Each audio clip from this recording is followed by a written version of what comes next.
Social मीडियावर बातमी वाचायला मिळाली की नगर परिषदेने अमरावतीहून आलेल्या एका रुग्णाला त्यांनी हलगर्जीपणा आणि परस्पर कोविड सेंटरतून निघून गेला व त्यांनी आपली अधुरी माहिती दिली, शासनाने दिशाभूल केली।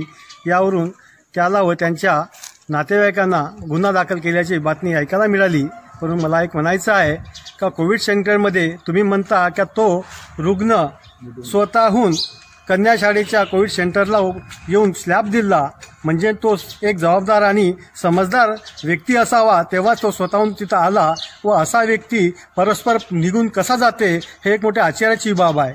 व म्हणता तुम्ही का त्यांनी अधुरी माहिती देऊन शासनाने दिशाभूल केली, तर मला हे म्हणायचं आहे का माहिती तो देते पण विचारणारा आपला कर्मचारी असते। आपल्या कर्मचाऱ्यांनी कुठेतरी ती माहिती योग्य त्याच्याकडून मागवली नाही व लिहून घेतली नाही, परंतु आपल्या कर्मचाऱ्याला बचाव करण्यासाठी व भारतीय जनता पार्टीने आता जी मागणी केली आहे कारवाईची, त्यावरून आपण कुठेतरी यावर पडदा टाकायचा, म्हणून कर्मचाऱ्याचा बचाव करणे व त्या रुग्णावरच उलट कारवाई करण्याचे हे षडयंत्र या नगर परिषदेच्या प्रशासनाकडून झालेले आहे। यामध्ये नगर परिषद कर्मचाऱ्याच्या काही हलगर्जीपणामुळे हा सदर प्रकार घडलेला आहे आणि गडचिरोली शहरामध्ये असे अनेक रुग्ण जे वाढीस आले याचा जबाबदार हे लोक आहे व याकरता आमच्या लोकांना कंटेनमेंट झोन प्रतिवर्ष क्षेत्रामध्ये राहावं लागत आहे।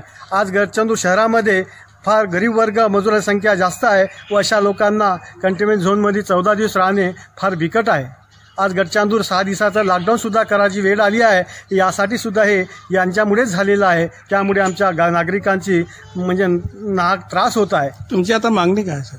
आमची मागणी ही आहे का याच्यावर योग्यशी चौकशी करण्यात यावी, तर त्यांच्यावर जशी कारवाई केली तशीच कारवाई या दोषी असलेल्या अधिकाऱ्यांवर सुद्धा करण्यात यावी। शहरातील प्रभाग क्रमांक 7 मध्ये 19 तारखेला पॉझिटिव्ह निघालेल्या पेशंट संदर्भामध्ये नगर परिषदेने त्या कुटुंबावर कारवाई केली।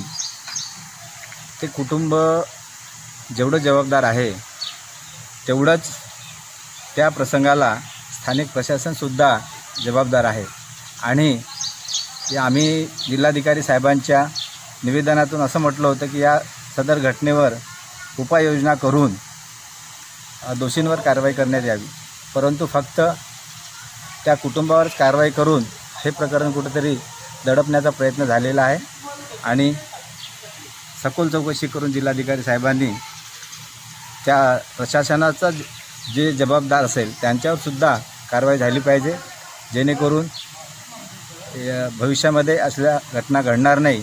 आणि समजा अशा घटना घडत असताना कारवाई जर झाली नाही तर आम्ही भविष्यामध्ये संविधानात्मक पक्षाच्या वतीने जनआंदोलन करू आणि दोषींवर कारवाई झाली पाहिजे।